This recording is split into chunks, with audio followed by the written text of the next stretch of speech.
Flashforge toolheads, under £700. These two things don't normally belong in the same sentence.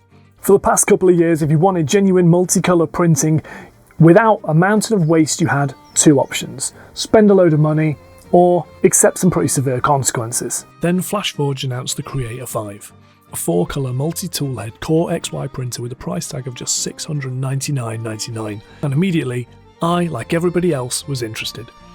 Not because I desperately need another printer in the workshop, but because this feels like the sort of machine that shouldn't really exist at this price point. The question is though, has Flashpoint genuinely built a budget-friendly multi-tool head printer?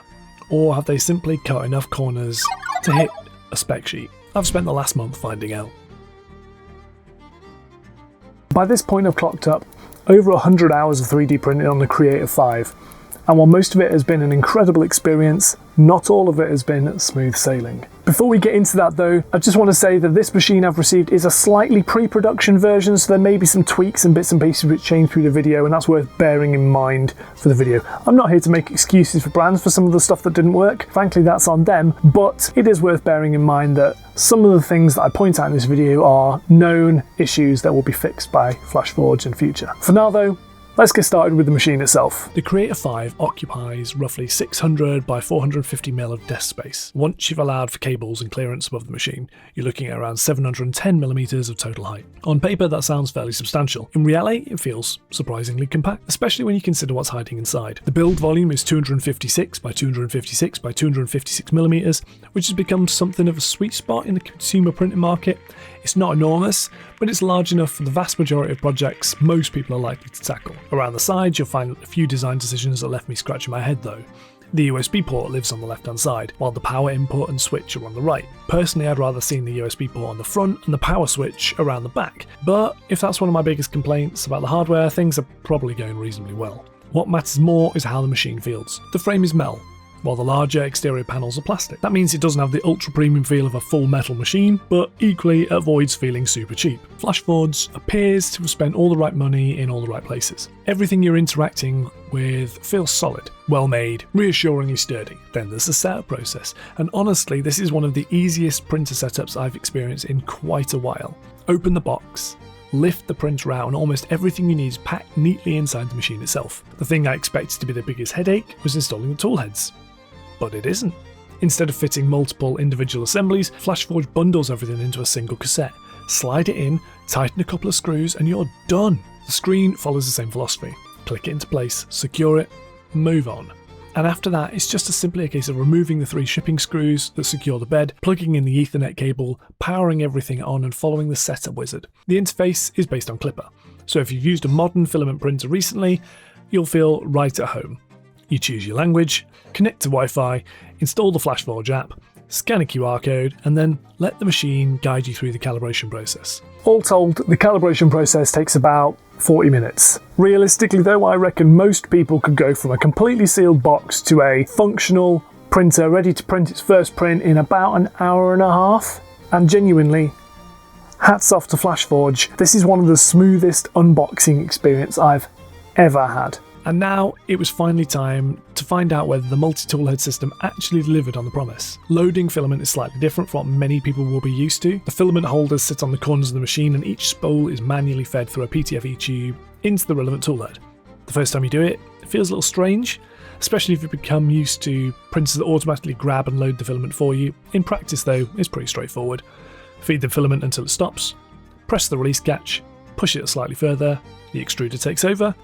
Repeat for each material. Each toolhead purges a small amount of filament into the front corner of the machine as part of the loading process, which I guess is exactly what you'd expect. The only minor annoyance is that the printer insists on running through a loading sequence before every print, even when the material is already loaded. Hopefully that's something Flashforge can improve on in a future firmware update. And this is where the Creator 5 starts getting really interesting. Because for me at least, the attraction of multicoloured printers isn't actually the multicolour, it's multi-material. It's the reduction of waste. Compared to an AMS style systems, toolhead changes are dramatically more efficient. You're not constantly purging large amounts of material every time the printer swaps colours, you're not waiting through lengthy changeovers, you simply switch tools and carry on printing. When I first saw this type of machine cropping up at Formnext last year, the conversation wasn't really around multicolour, it was around multi-materials. There were manufacturers there using various different Shaw ratings of TPU to create flexible products. There were also people using PLA and PETG together to create different interface layers for easier removal of supports.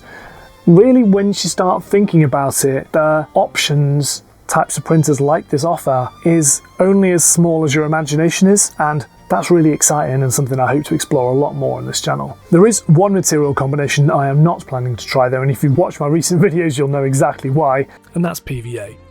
After my experience with PVA on the X2D, I've become deeply skeptical of any printer claiming effortless PVA support printing without some form of active drying. PVA absorbs moisture incredibly quickly, and once it does, your print falls off a cliff. On an open machine like the Creator 5, I'd personally be looking at additional drying solutions before attempting anything serious with PVA. If advanced engineering materials are your goal, the Creator 5 Pro makes much more sense. The enclosed chamber heating, and wider material compatibility make it a far better platform for ABS, ASA, nylon, carbon fibre materials. But I'm going to make a fairly big assumption here and say that the majority of people who are going to go and buy a Creator 5 are not looking for that. They're mostly going to be printing in PLA or potentially PETG, and that's it. And for that kind of workload, the standard Creator 5 makes a lot of sense. And at this point, everything was going well. I started printing, and as usual I began with a first layer test. The results were exactly what I wanted to see. Not absolutely perfect, but completely on par with other major manufacturers and more than enough to give me confidence moving forwards. Next came the obligatory multicolour benchy. Again, no surprises. Clean colour transitions, good overall quality, no obvious issues. So then I moved on to projects that were actually interesting. One of the first was a Hueforge piece based on Vi from Arcane, printed using only 4 colours, and honestly I'm really pleased with how this turned out. Hueforge is something I wanted to spend more time exploring because I genuinely think we're only just scratching the surface of what's possible. As colour technologies continue to improve, 3D printers are becoming more capable of producing artwork rather than just simply making functional objects. Of course, not every print has to be serious. One of the cool things about having a 3D printer and a young family is that I can engage the kids in my hobby and get my kids printing alongside me. The Creator 5 gave me lots of opportunities to do that. I printed flexible dragons for one of my nieces. My daughter and I spent an afternoon printing little GG models along with a couple of flexible dragons, and because I have 2 daughters, it quickly became apparent that if one dragon was printed in one colour, the other dragon needed to be printed in another. Those are simply the rules. Outside of that, the machine spent most of its time doing what printers in my workshop are supposed to do, making useful things. Components for my workshop ventilation system, check out the link just above. Custom storage drawers for my multiboard that you'll be seeing in a future project. Throughout all this, the print quality was really impressive. The best way I can describe it is when the Creator 5 is working, it just gets on with the job. Print after print came out exactly as I'd hoped, which is why after a couple of weeks of printing, I thought this review was actually going to be really boring. So I was secretly glad when something went wrong and Toolhead 2 decided it had other ideas. Because obviously the honeymoon period can't last forever. For the first couple of weeks, the Creator 5 quietly did exactly what I wanted it to do. Prints came out looking great, colour changes just worked. It was all looking a little bit boring. Then, midway through a longer print, Toolhead number 2 threw up a heating error. The entire print locked up. The only way to recover it was to power cycle the machine, and then by the time everything restarted, the bed had cooled down, the parts had detached, and the print was effectively ruined. Frustrating. But honestly, hardware faults do happen. What's interesting though is what happened next. Because now this wasn't just a test of the printer itself, it was a test of Flashforge. Because the heating error didn't just disappear automatically, it continued to show up, initially intermittently and then persistently to the point where the second nozzle just became unusable. My suspicion is it's related to one of the cables servicing the toolhead assembly, but at the time of filming I can't say that with complete certainty. I have been in touch with Flashforge. Actually, that's not entirely true.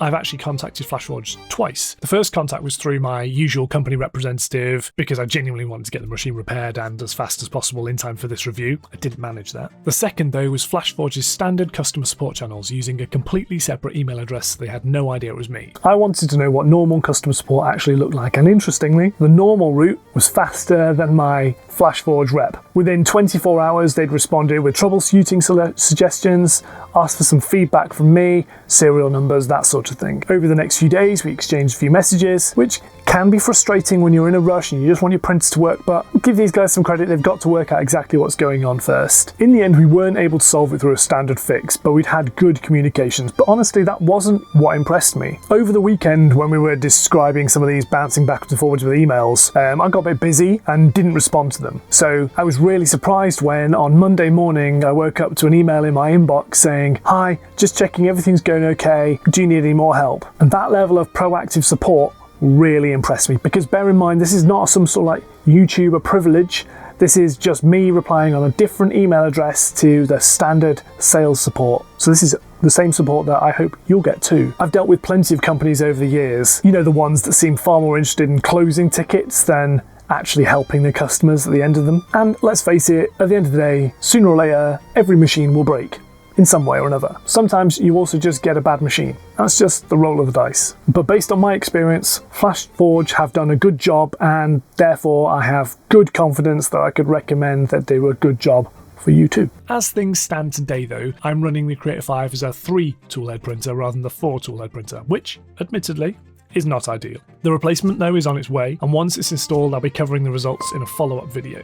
If you're interested in seeing how that turns out, make sure you're subscribed. The heating fault wasn't the only issue I incurred though. There's another area where the Creator 5 still feels a little unfinished. Thankfully it doesn't happen often, but whenever I've had a print fail midway through a job, I've never really successfully managed to resume the print afterwards. I have resumed when the printer ran out of filament, but never from a fail midway through a job. Whether it's a detached part, a failed support structure, or some other unexpected issue, my experience has generally been the same. Once a print goes wrong, that's usually the end of the print. You clear the bed, you throw away the failed parts, you start again.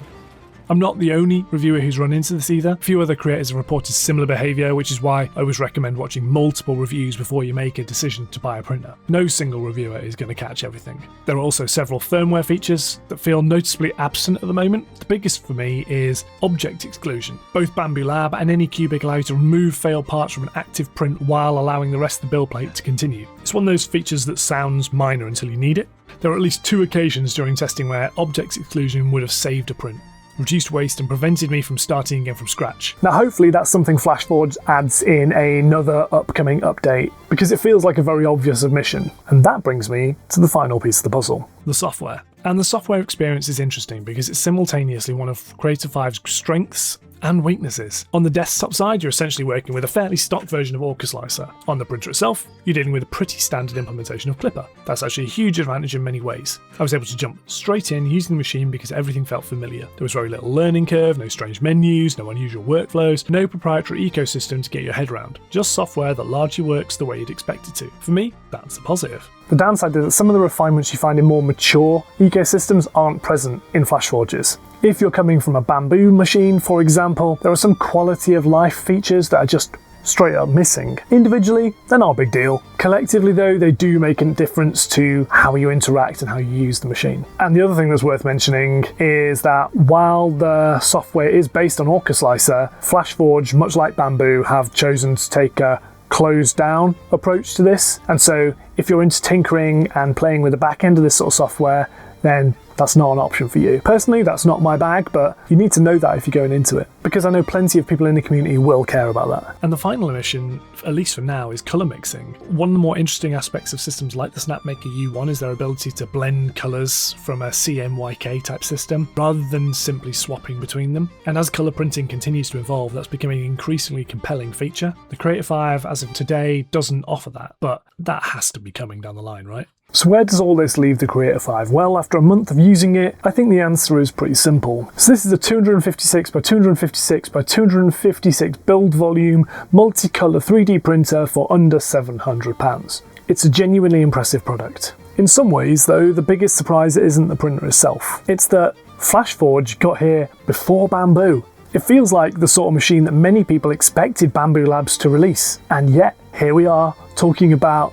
the Flashforge Creator 5, not the Bamboo Labs, I don't know, X2C, or whatever it's going to be called. And that's good news for everybody because it immediately pushes the conversation forwards. If your goal is simple, straightforward, multicolour 3D printing without all the waste generated from an AMS type system, then the Creator 5 is a really really good choice. It's not perfect. I've yet to find a perfect 3D printer. The firmware still needs some work. There are still some glaringly obvious omissions from the software which would increase the usability for an average idiot like me, and potentially you too, to be able to use the system. But when you step back and take a look at a broader view of the ecosystem and the printer itself, I think some of those omissions are much easier to forgive, especially at this price. If your focus is engineering materials, advanced multi-material workflows, or other complicated things like this, the standard Creator 5 probably isn't the one to go for. I would look towards the Creator 5 Pro instead. But if your primary goal is efficient,